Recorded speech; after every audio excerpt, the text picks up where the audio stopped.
Ladies and gentlemen, welcome to the Fight Pit Podcast, episode 24. This might be the best crowd that we've ever had in WWE. Absolutely phenomenal. During a pay-per-view, during anything, maybe in the late 90s it was a little louder. But this was just, it wasn't based off of how well WWE's been doing, it's just based off of, there's something wrong with these people in France. They're maniacs. Nuts. Yeah, they're just nuts. Crazy. But, this crowd was something else, and I think people came into an expectation of, it's just going to be another B-tier pay-per-view, because there was only 5 matches. They were like, the quality of what the matches are, it's just like, I don't know. These were not only high-quality matches because of the matches themselves, the crowd made these matches. The crowd did so much to build these matches more to what they were.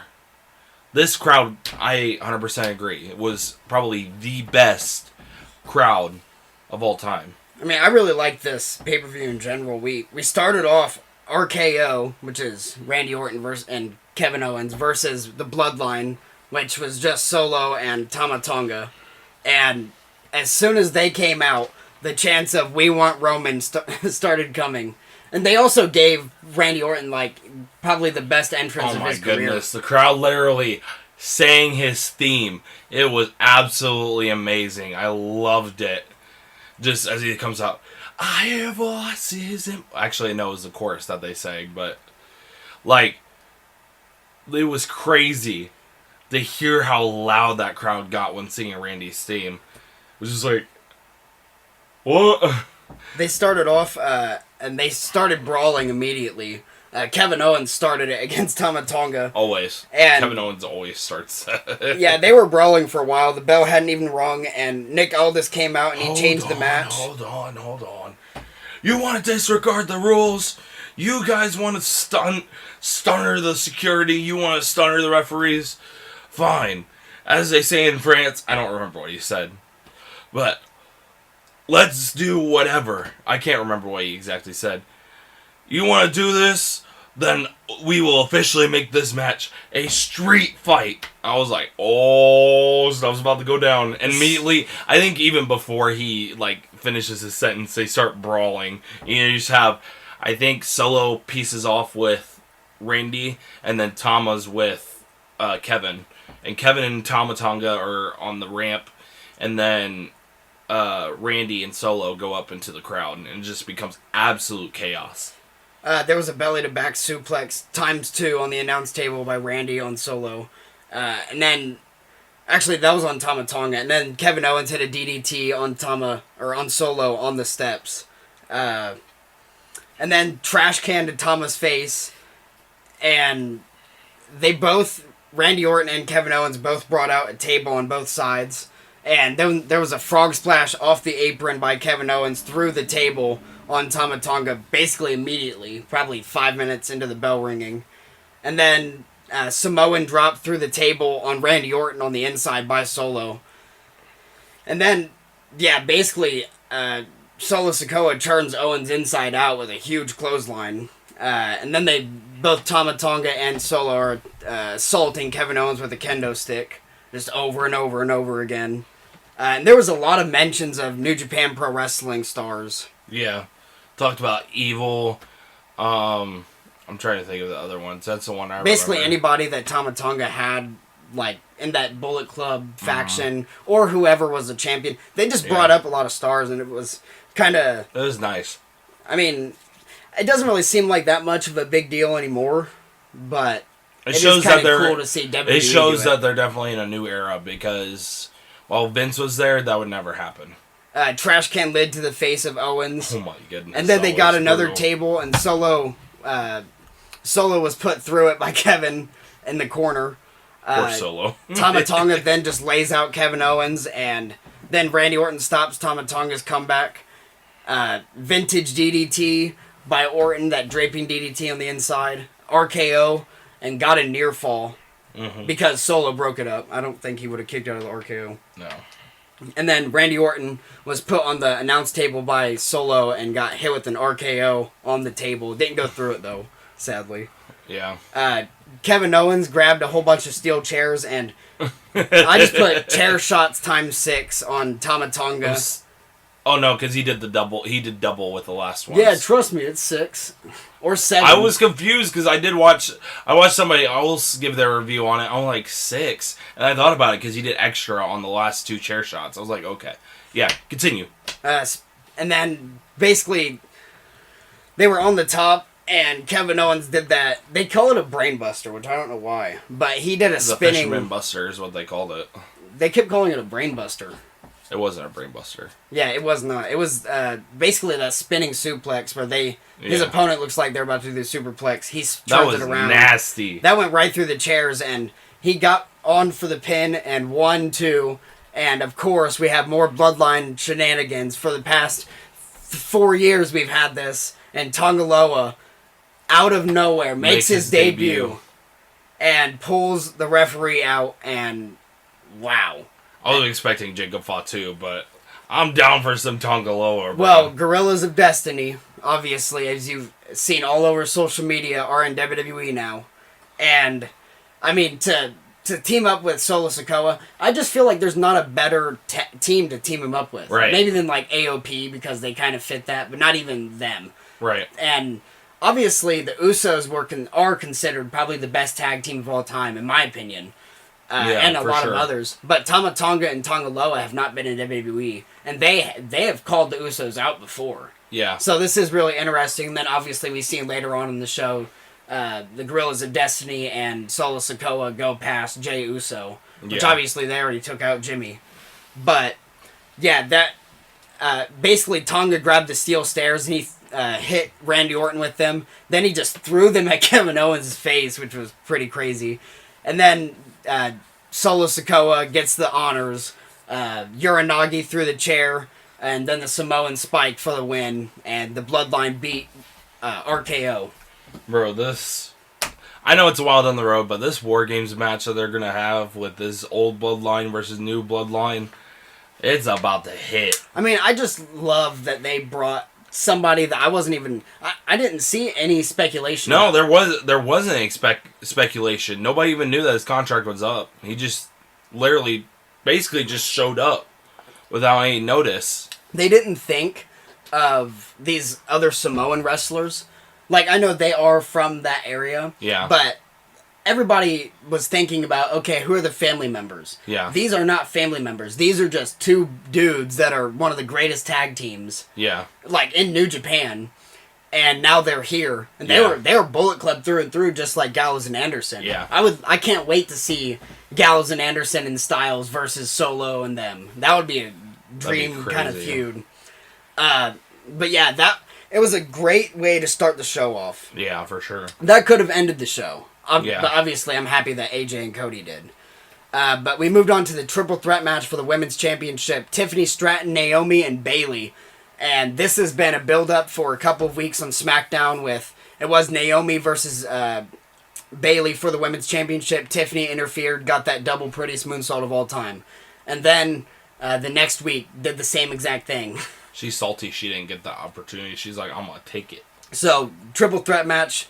And this was a good match. The crowd was going crazy for Naomi's entrance, which was, I don't know, not necessarily surprising. Apparently the French crowd really likes Naomi, based on what I've seen. Yeah. And then, obviously, if you have the crowd singing the entire night, you're going to hear if Bayley's in the ring. Hey, Bayley. Ooh, I want to know if you be my girl.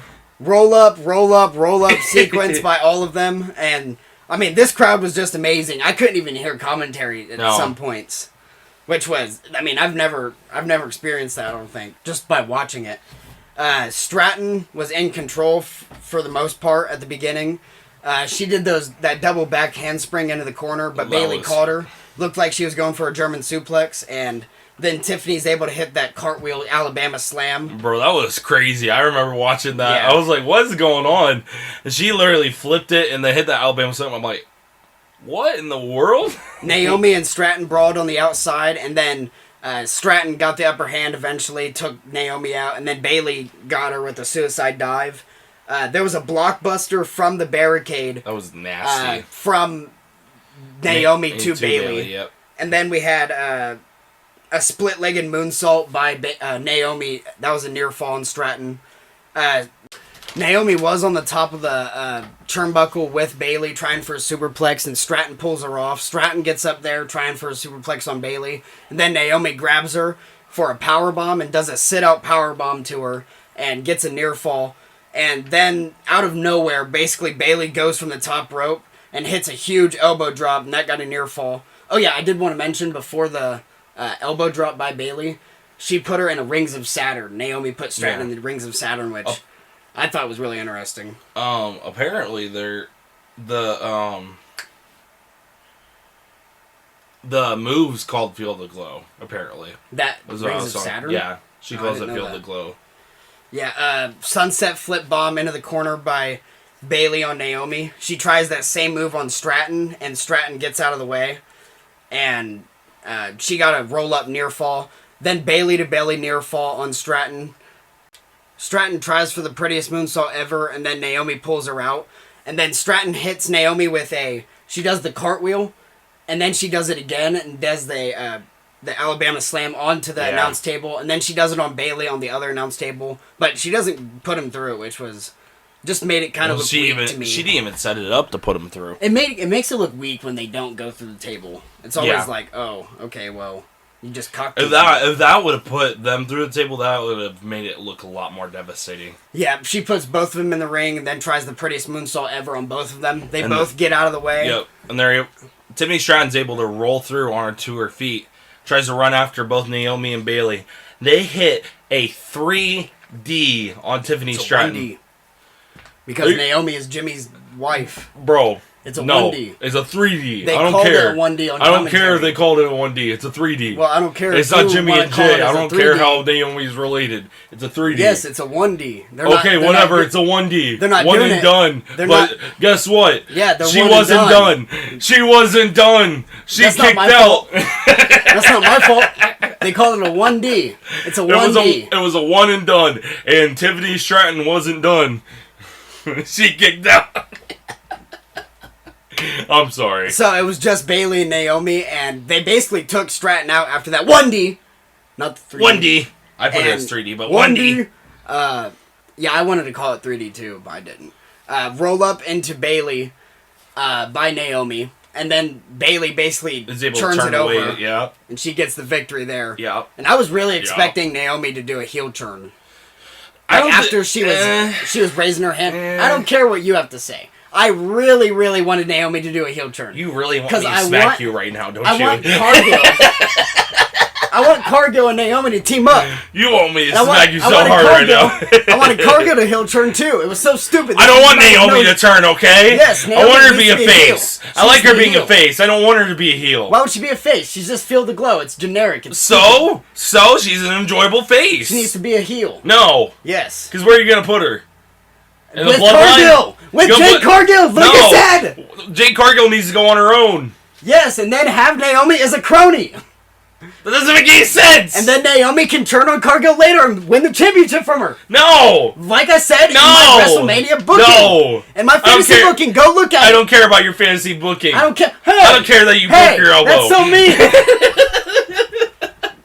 Jey Uso versus Damian Priest. Bloodline and Uso face off at the beginning of that, right before their match started. Oh, okay. I thought that was really cool. I know what you're talking about now. I was like, wait, what? Yeah, Jey Uso was backstage. The Bloodline came through and just looked at him. And that Tama Tonga Jey Uso face off is really, really appeasing to me. Yeah. Really appealing. Jey Uso enters through the crowd, and that visual of all of them doing the yeet was crazy. You had the fireflies on them phones going just... Literally, Corey Graves was like, the walls are moving.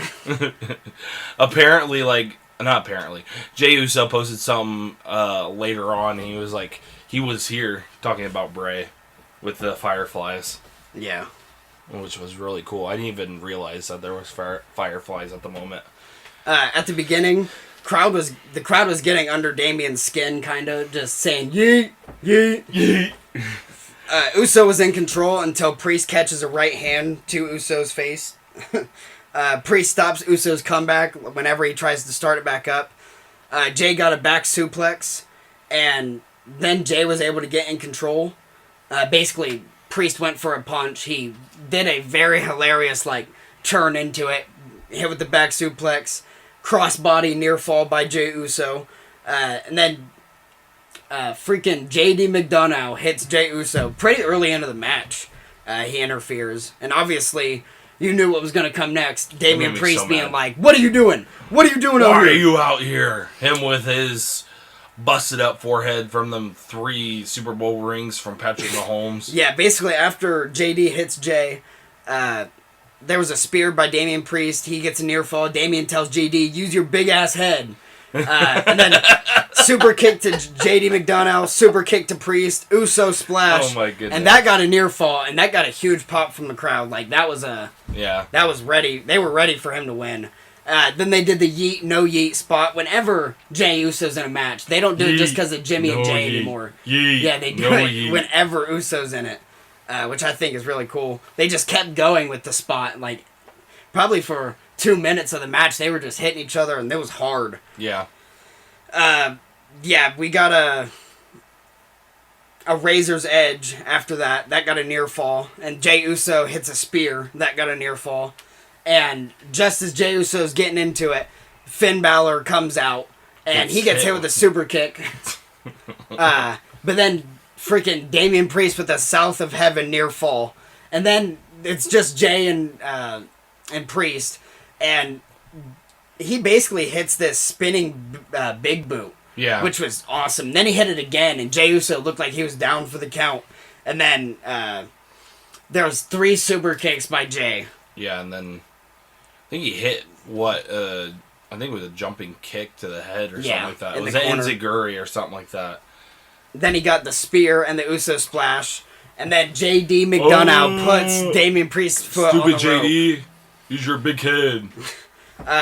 And yeah, everybody in the crowd, you don't have to translate it. Asshole. Asshole.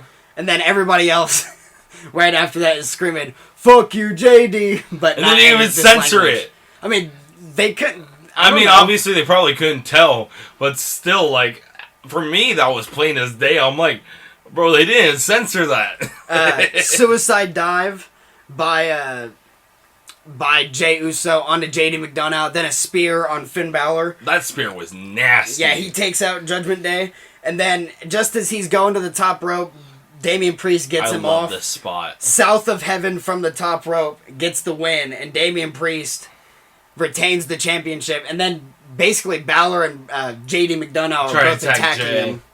He straight up snatches JD, throws him off, and pushes off I almost said Jay. Pushes off Finn. Damian Priest, and he gets Judgment Day off of Jey Uso. He gets in JD's face like, "What are you doing? What are you doing?" And Finn comes behind, tries to attack Jay again. Damian literally walks up to Finn, grabs him by his beard, and he's like, "What do you think you're doing? I don't need your help." That was like, dang. That was the 2 leaders of Judgment Day going head to head. like, we're getting a turn soon. There ain't no way. We are definitely getting a Judgment Day turn at some point soon.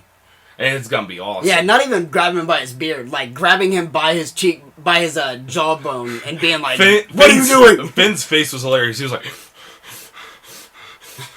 I'm like, dude, you messed up. Sorry for everybody listening to that. All you heard was, Shut up. Next, we got the Kabuki Warriors versus Jade, Cargill, and Bianca Belair. And I'm going to say with full certainty that this was the worst match of the night. It was, I feel like part of it was... I'm not saying it was bad. It was just out of all these matches... Yeah, it definitely wasn't. It didn't match up to the rest. But I will say that even though it wasn't bad, it was like... wow, what? Both the wrestlers and the referees botched a lot of stuff. I don't know. That referee was not good. I think Kairi and Asuka, they botched when Bianca was going for the hot tag, and she was there. Yeah. Like, very obviously there, and... they were just maybe late. I don't know what that was. But then Jade Cargill, I mean, I don't want to say this, but it's just the matter of fact. that she was legitimately in that ring and something went wrong, and Kairi Sane was, I guess she was the illegal person. She was going for the pin. That annoyed me And so much. The referee was like, "Oh, you can't do this because you're the illegal person in the ring." So what does she do? She tags in Asuka. Asuka becomes a legal person. Make it make sense. I was so confused by that. I'm like, But how's the afterwards? legal person tag in the other illegal person and suddenly they become legal? I'm like, I don't know. Huh? But the worst part about it was after that. Because Jade Cargill, after trying to regroup, you just have to regroup. And I'm going to be honest, I'm not a wrestler. I don't know how to do that. Jade Cargill made it look like, wow, she doesn't know what she's doing. Yeah. I was legitimately in my head, what the fuck is she doing? Like, how did that... I don't know. But it was a decent match. Bianca takes down Asuka, and they're the legal competitors at the beginning. Octopus on Bianca by Asuka, and then Kairi and Jade are in, and they do their sequence. Backbreaker ×2 on Kairi Sane. Bianca and Jade hit this. It was a crazy move. Big like slam. they both just held her like cradle position, and Jade and Bianca were facing each other, and they just threw her up in the air. And I called it Bianca and Jade bomb because that's all I could think of. Like, wow. I thought something. She went high in the air. I'm not gonna say it. No. What? I'm not gonna say it. Oh my god. What? I'm not gonna say it. Asuka. Keep going. Asuka kick. Asuka took control with the kicks. Kairi gets a cross body to the outside, which was insane on Bianca. Legitimately from the top, it was crazy. Asuka and Bianca were legal, and then Asuka keeps Bianca from Jade. Basically, that's the story. Keep Bianca from Jade. Kairi's tagged in. They do great teamwork. Great teamwork by the Warriors.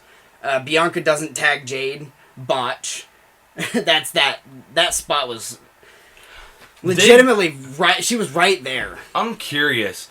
Do you think Bianca suffered, like, I don't know, she suffered a concussion or something? She looked out of it. Like, she got hit with, I don't know if it was like a knee or something, but at some point in the match, she seemed out of it and, like, dazed. I don't know. So, I don't know.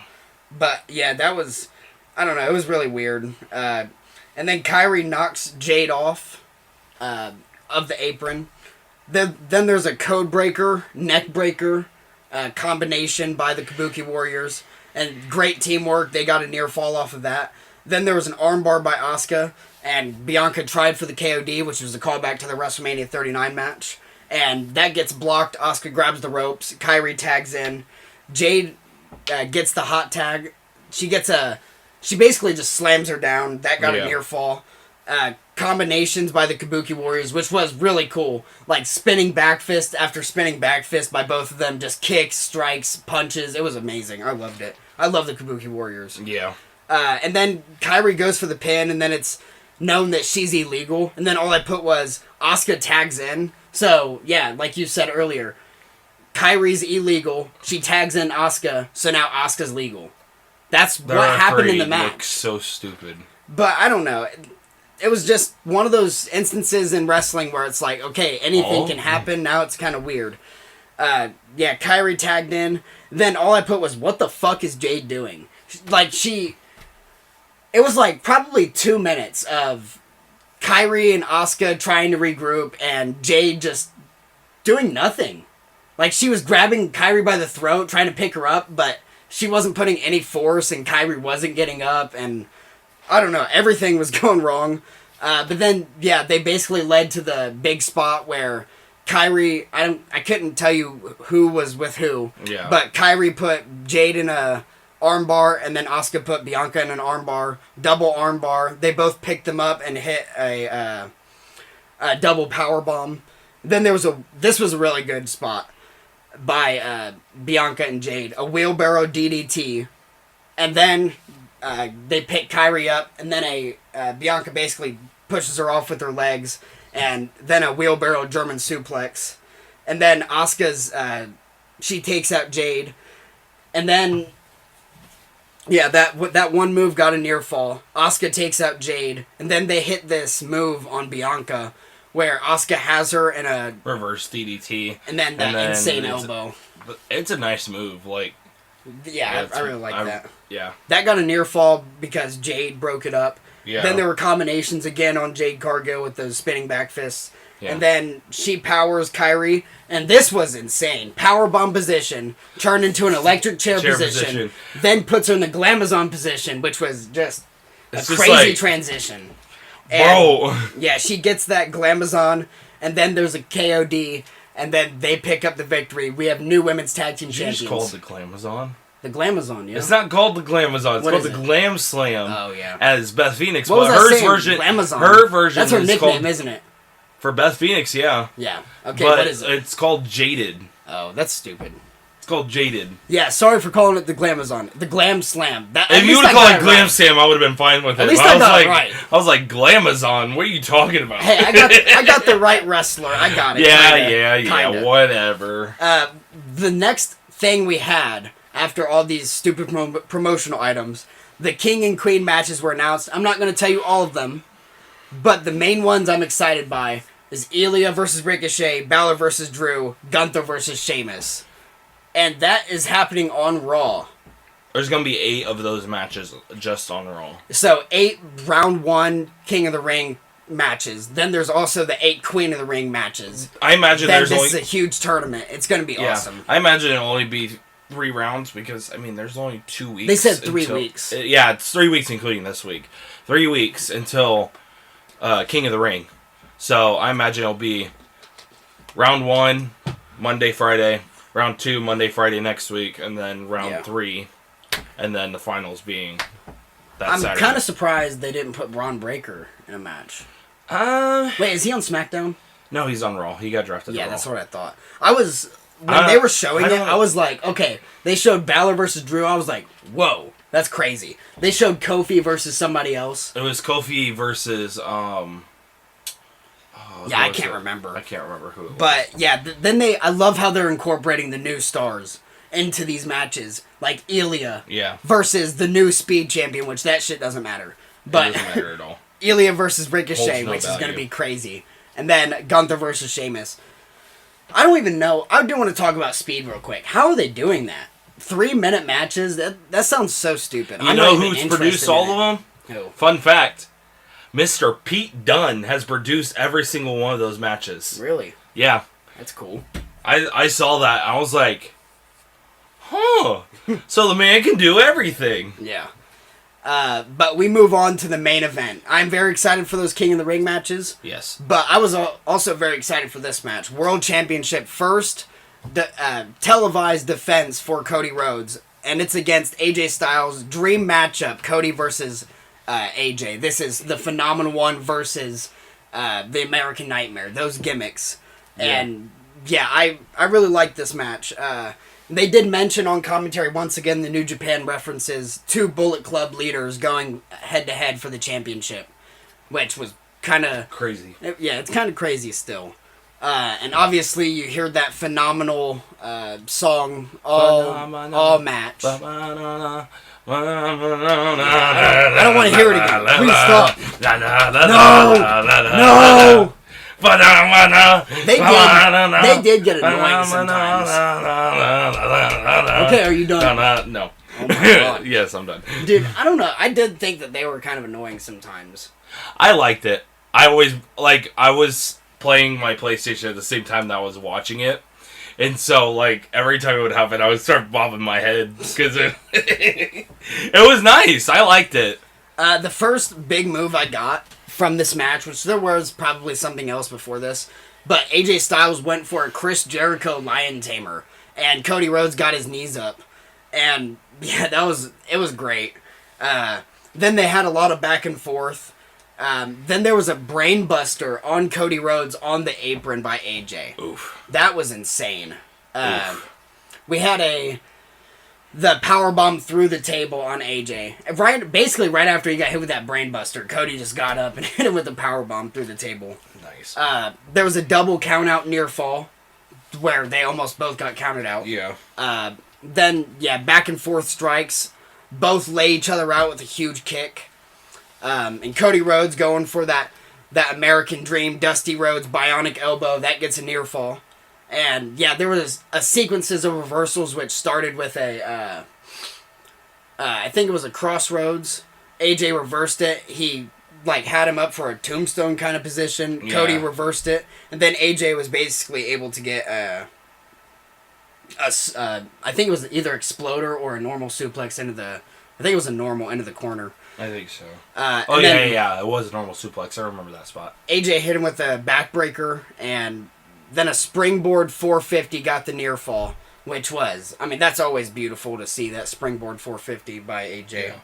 And this move was kind of surprising to see, a burning hammer by AJ, which was just devastating. Nasty. One kick out immediately. He kicked out at one, which was, I don't really like that spot a lot because it's basically no selling.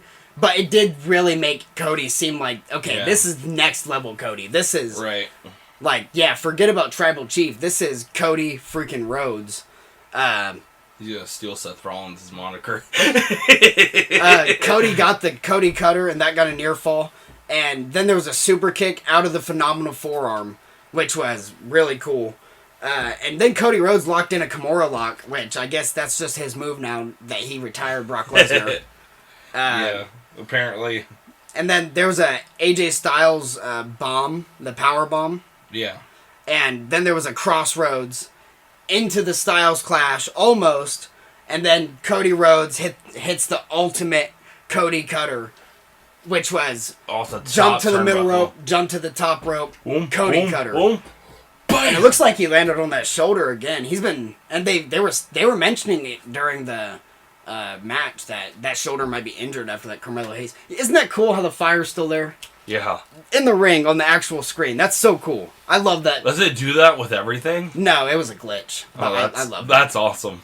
But yeah, Crossroads by Cody gets the victory, and I did not expect anything else. Right. AJ Styles. Honestly, in my opinion, it was definitely a lot better of a match than I thought. But it was still really good.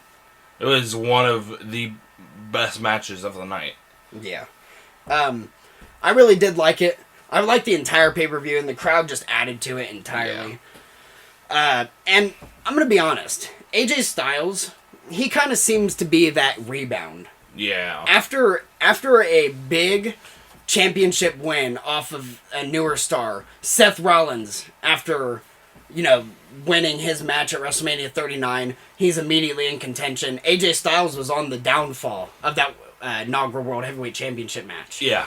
AJ Styles, obviously, I think when Seth Rollins originally won the championship from Brock Lesnar at WrestleMania 35, the next pay-per-view match that Rollins had was AJ Styles. AJ Styles is that guy that the new champion goes for. He's a realistic competitor, but he's not going to win. Right. Which, it's kind of a bad position for him to be in, because I do want to see him get another world championship reign, honestly. Even if it's for a couple months, a few months. Right. I want to see a Bullet Club instilled AJ, where he has the attitude that he had in Bullet Club, where he is devastating, he doesn't care. I want to see that, but actually put into play. Yeah, for sure. But yeah, that was Backlash, and I honestly think that was probably the best Backlash of all time. Yeah, for sure. And WWE just seemed to be knocking it out of the park over and over and over again with these pay-per-views. With every single one of their shows, they sell out, and it's legitimate, not like before when they would say they sold out, but they actually didn't. Yeah. But yeah, I'm very happy with what has been going on with WWE. I'm excited for what's next as well. Yeah. So that'll be it for episode 24, Backlash. We will see you guys in the next one, which will be Fatal 4-Way, episode 25. Yeah. Yeah. Yeah. Up in it, we tryna get higher. Put it back, I cooking a rack, me eating that pack of meal in a stopper, holding it down, pull up in the primary rip, that just not faking the cap. Yeah, killing the trapper, coming back, I'll break new loose, keep up in the track, I'm feeling the beachy, burning, healing, marking the tie, beam, making me scream. Don't clap in the sea, air track and pee, I'm master love, but fiend too deep, I'm switching my game, take pass and see, even with my shot, no line to see.